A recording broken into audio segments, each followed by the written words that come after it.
Sige, galing ka sa Flying Wheels. Oo, ang galing ng kumpanya nyo.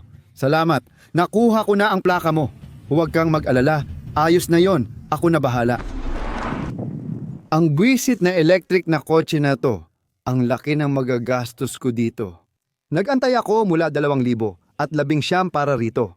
Ngayon, 6 na buwan ko na itong pagmamayari. Ang 10 bagay na pinakaayaw ko sa Tesla Cybertruck. Ako nga pala si Craig mula sa Flying Wheels. Tara, simulan na natin.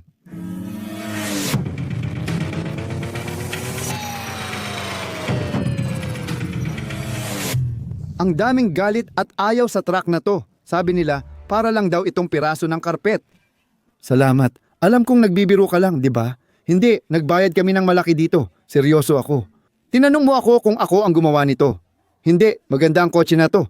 Nagbibiro ka ba? Di mo ito binili. Ito ang future. Siguro nga kailangan mong maging tanga minsan. Panoorin mo to, handa ka na. Wala akong pakialam. Nagagalit lang sila dahil dito. Gusto ko naman ito, pero para sa lahat ang video. Ayoko lahat ng natutunan ko. Pagmamayari ng Tesla Cybertruck matapos ang 6,000 milya. Nagtatala ako ng mga karanasan sa cellphone ko. Pag naiinis ako sa sasakyan na, hindi ko maintindihan, basta inis lang. Yan din ang video natin ngayon. Titingnan natin ang sasakyang to at ang kailangan ninyong bantayan. Kung bibili ka ng Cybertruck o gusto mo lang malaman ang mga bagay na di ko gusto tungkol dito, simulan na natin sa una. Pinakamadalas na reklamo ay ang mga fingerprint sa pinto. Pero di lang fingerprint sa pinto ang problema. Nilinis ko to 3 araw na ang nakalipas. Ang bilis marumihan ng $106,000 na kotseng ito. At karamihan ay kailangang balutan. Kung hindi, kumukupa sila, kinakalawang, na hindi ko pa naman nakikita o kaya madali lang silang madumihan at mahirap linisin.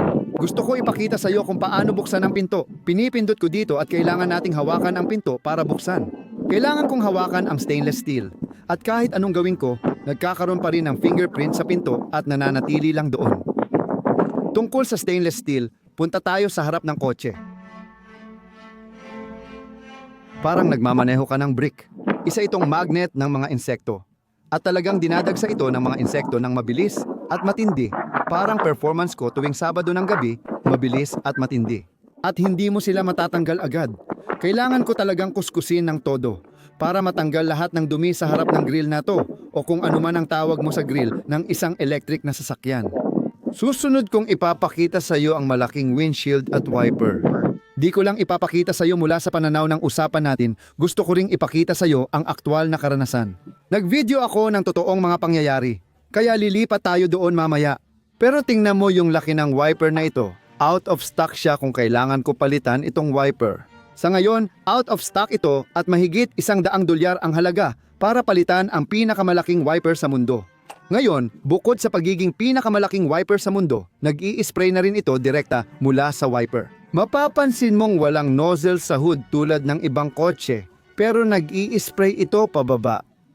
Kaya papatayin ko muna ang wiper ngayon at yung tubig ay aakyat lang sa windshield ko. Parang ewan talaga. Kaya habang umaakyat ang wiper, binabasa nito lahat. Hindi maganda ang feature at function na to. Hindi rin gumagana.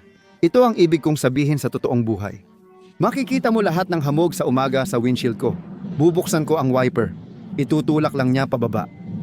Babalik lang ulit pataas sa windshield ang tubig. Walang sense. Ngayon, makikita mong medyo baluktot ang windshield na to. Karaniwan, tinatawagan ko lang ang tao ko para magpalit ng windshield. Hindi ito yung tipong tatawagan ko lang tulad ng mobile glass company at papalitan nila agad. Kapag nabasag to, kailangan kong pumunta sa Tesla dealer. Natatalakayin ko rin mamaya. Ang hassle kapag pinaservice mo itong sasakyan na to. Di ko masabi kung magkano ang magagastos para palitan ang pinakamalaking windshield sa mundo kapag kailangan ng palitan. Sumunod ka sa akin dito. Kita mo naman, base sa hangin, mga punong palma, at buhangin sa mukha ko, nasa Florida ako, ang sunshine state na sobrang maaraw. May sunshade ang kotse na ito dahil sa isang partikular na dahilan. Makikita mo na ang pinakamalaking windshield sa mundo ay may pinakamalaking dashboard din. At sa ibabaw nito, itong parang rubbery na plastic dashboard ay isang tela na dashboard. Itong tela na ito, kung alam mo ang kahit anong tela ng kotse, madaling kumupas, lalo na kapag naarawan. Ang itim nagiging pula agad. Bago pa ang kotse kaya di pa kumukupas ang kulay. Pero gaano katagal bago kumupas ang itim o maging pulang matingkad, hindi ko alam. At sana di na magtagal ang kotse na ito para malaman pa. Ang manibela ay astig. Mapapansin mong parang arcade oval ang hugis. Ang problema? Madalas akong magmaneho gamit ang mga binti ko. Alam kong hindi tama, pero dati akong nagmamaneho gamit ang mga binti ko na hindi ko na kaya ngayon. Kung kailangan kong kumuha ng kahit ano dito o maging distracted na driver, kahit alam kong mali ito. Dapat may auto steer na ang kotse na ito, pero wala pa ring cruise control. Siguro yun na ang susunod sa clip na ito. Pupunta ako dito, bubuksan ko ang glove box, kukunin ko ang window sticker ko, isasara ang glove box. Kung titingnan mo dito sa window sticker ko. Ang Foundation Series ay 20,000 dolyar. Kasama na dito ang full self-driving capability at ang base autopilot. Hindi kasama dito ang base autopilot o full self-driving. Binili ko ang sasakyan 6 na buwan na ang nakalipas at minaneho ko ito ng 6 na oras mula New Jersey pauwi sa New Hampshire. Walang cruise control. Medyo mabigat gamitin ang pedal na ito. Baka problema lang ito ng mga nasa unang mundo, pero okay talaga kung may cruise control. Kakabayad ko lang ng 101,000, 985 dolyar para sa isang sasakyan na wala man lang cruise control. Huwag na isipin ang autopilot, 2 update lang ang nakuha ko. Di kailangan dalhin sa talyer ang mga Tesla para sa serbisyo. Karamihan dito ay mula sa updates, kaya kapag nag-scroll ako at hinanap ang software, ipapakita kung may bagong update. Buong kakayahan ng self-driving cruise control, hindi. Cruise control, hindi gumagana. May Tesla ako na may autopilot, meron ding wala, at yung iba cruise control lang. Sinasabi pa rin na hindi available ang lane departure features at sasabihin din nito, di available ang autopilot. Oo, dito mismo. Hindi available ang lane departure at autopilot, hindi available. Kaya gumastos ako ng malaking pera sa kotse na wala man lang cruise control, parang yung kanang paa ko napapagod na. Mabigat itong pedal, 2 beses ko nang in-update para sa autopilot na gamit ko lang ng 1 minuto. Tapos bumalik sa default, sinasabi na kailangan ng serbisyo para sa alignment ng camera. Ganyan na talaga mula nang binili ko ang sasakyan na ito. Ito mismo, iniwan ko talaga yung dahon dyan. Nahulog ang dahon na to sa pagitan ng mga siwang ng panel. Ano pa? Dumi, mga kalat, kahit ano na mahulog sa likod ng mga panel na to, sa lahat ng siwang. At hindi lang dito yan, sumunod ka sa akin dito. Nung dumaan ako sa damuhan, lahat ng maliliit na siwang dito, na puno ng damo, dumi, at putik. At hindi mo yan matatanggal nang hindi inaalis ang mga panel. Kaya tingnan natin kung magagawa ko to. Natatakpan lahat ng luma at tuyong damo. At di ko to matatanggal hanggat di ko inaalis ang mga panel. Kaya ang pag-off-road ay hindi talaga magandang ideya kasi kahit na truck ito, pumapasok pa rin ang lahat ng dumi sa mga puwang na to. At ang splash pan na nandito sa ibaba, siya talaga ang sumalo ng lahat ng tama. Makikita mo pa rin ang damo sa ilalim ng mga gulong. Hindi ko yan matanggal hanggat hindi ko inaalis ang splash pad. Mukhang pwedeng daanan ng sasakyan itong baradong tubig. Dapat kaya ko ring dumaan dito ng mabilis. Splash, masaya para sa akin. Dumaan sa bangketa, para dyan ang mga truck. Dyan ako masaya. Pero sa kabila lang ng buhangin na yan ay ang dagat. Ang dagat ay maalat ang tubig. Ito ay maalat na tubig, nakakakalawang ito sa mga baterya ng mga dekuryenteng sasakyan. Maraming may-ari ng dekuryenteng sasakyan ang hindi sasaklawin ng home insurance kung ipaparada at i-charge nila ang sasakyan sa garahe sa gabi. Diyan papasok ang susunod kong punto. Sumunod ka. Ito dito ay isang mahalagang safety recall mula sa Tesla Motors na ipinadala sa akin. At ito ay ipinadala alinsunod sa National Traffic and Motor Vehicle Safety Act. Bakit na-recall ang mga apektadong sasakyan? Maaaring tumigil ang front windshield wiper motor controller dahil sa electrical overstress sa gate driver. Ang sira o hindi gumaganang windshield wiper ay pwedeng magdulot ng mababang visibility at mas mataas na panganib ng aksidente. Marami silang aayusin para sa iyo at sa mga recall mo. Ang video na ito ay tungkol sa kung gaano ko ito ayaw, pero mahal ko pa rin ito. Nakakatawang electric computer na kotse ito. Ayoko, binababa ko pa bintana. Ayoko talaga. Pero sa totoo lang, noong binili ko ang kotse na ito, ang mga tao sa loob ng Tesla dealership ay hindi ka panipaniwalang maggiliw at matulungin. At ngayon din, ganoon pa rin. Walang naging masungit. Madali lang ang lahat. Tinanggap nila ako agad kahit walang appointment. Na-diagnose nila sa loob ng 10 minuto na kailangan ng window regulator. May recall din sa wiper motor na sila na ang aayos, kaya umorder na sila para sa akin. Kung maaga ito dumating, iaakyat nila appointment ko. Kaya, gusto mo bang mainis? Tanga daw na computer na kotse? Kailangan kong gawin lahat sa computer at cellphone, ayoko talaga nun. Pero pagdating sa totoong tao, kapag may nakausap ka na, kapag nagawa mong makausap sila, sobrang bait nila. Kakatanggap ko lang ng notification mula sa Tesla na nire-recall nila ang 2,431 Cybertruck. Sa pagkakataong ito, walang software fix. Tulad ng sabi ko, karamihan ng update ay pang-ayos lang ng glitch. Kailangang ibalik. Madalas na naayos ng Tesla ang mga depekto sa kanilang produkto sa paglalabas ng software. Ang solusyon sa mga pumapalya na inverter ay mga technician na magtrabaho sa mga apektadong truck. Kaya kailangan kong magpa-schedule ng serbisyo para sa Cybertruck na ito. Ford dealer, Chevy dealer. Mayroon sa bawat bayan ng Tesla. Wala namang Tesla dealership sa bawat bayan. Ang pinakamalapit ay West Palm Beach na 45 minuto sa timog, 45 minuto papunta, 45 minuto pabalik, tapos maghihintay pa ako doon. Umabot sa 2 oras ang proseso. Tuwing kailangan kong ipa-service o ipagawa ito kapag may problema, bibigyan ko ng malaking kredito si Tesla. Maraming kamera sa kotse na ito na lumalabas sa tablet display ko na nagpapakita ng lahat ng paligid ko. Mas gusto kong gawin ito sa tradisyonal na paraan. Gusto kong tumingin sa rearview mirror, sumilip sa likod at side mirrors. Sa kotse na ito, napakaliit ng rearview mirror at pati na rin ang likod na bintana. Pero nandyan lang ang likod na bintana kung, bukas ang tonneau cover. Pero kapag isinara ko ang tonneau cover,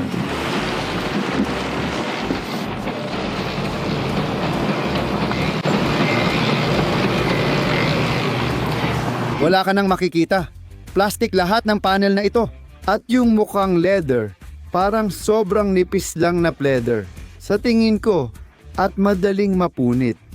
Sobrang lambot. Yung upuan ay sobrang lambot, sobrang komportable.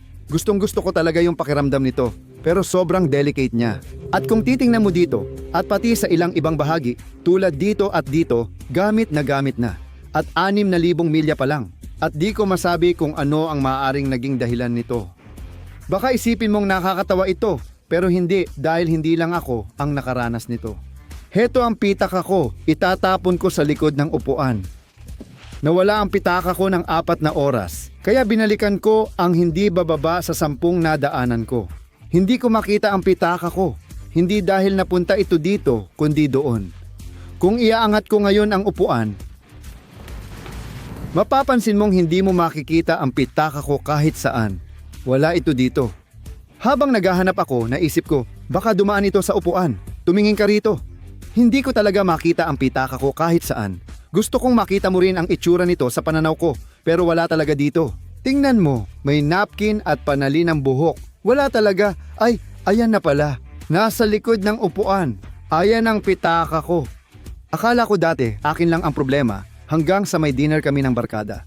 Nawawala cellphone niya, pero alam ko agad kung saan hahanapin. Umupo siya sa likod at alam ko kung nasaan ang phone po niya dahil dati ko ring nawala ang pitaka ko.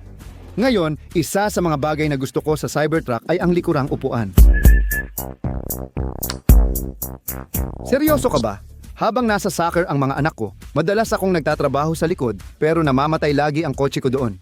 Kung may regular akong sasakyan na may susi, okay Fob, pwede ko itong paandarin at iwang umaandar. Isang accessory. At pwedeng maglabas ng init o malamig na hangin. Kaya rin gawin ng kotse na tuyon. Pero namamatay agad pag isinara ang pinto. Kaya kung pindutin ko ang climate dito, pwede ko itong panatilihin. Pwede kong ilagay sa dog mode o pwede ko ring ilagay sa camp mode. Kung ilalagay ko ito sa dog mode, ayos ito. Iiwan ko lang. Pwede ko rin itong ilipat sa likod. Kapag lumabas o lumayo ako sa kotse, mag-aalerto agad ito sa mga tao sa labas. Na may aso dito sa loob at kung ano ang temperatura.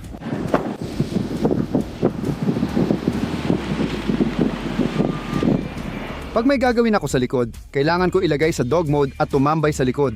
Dapat manatili ang baterya sa tamang temperatura kaya kailangan itong i-regulate. Halimbawa, kung aalis ako ng 1 linggo at iiwan ang sasakyan sa paliparan, hindi dapat ito masyadong mainitan sa paradahan. I-on ng kotse ang sarili para mapanatili ang tamang temperatura. Kaya pag iniwan ko ang internal combustion engine na sasakyan, buo o 3 kapat pa ang tangke ng gasolina pagbalik ko. Pagbalik ko matapos iparada ang Cybertruck, mas kaunti na ang laman nito. Iba ng kaunti ang pagcha-charge kapag umuulan.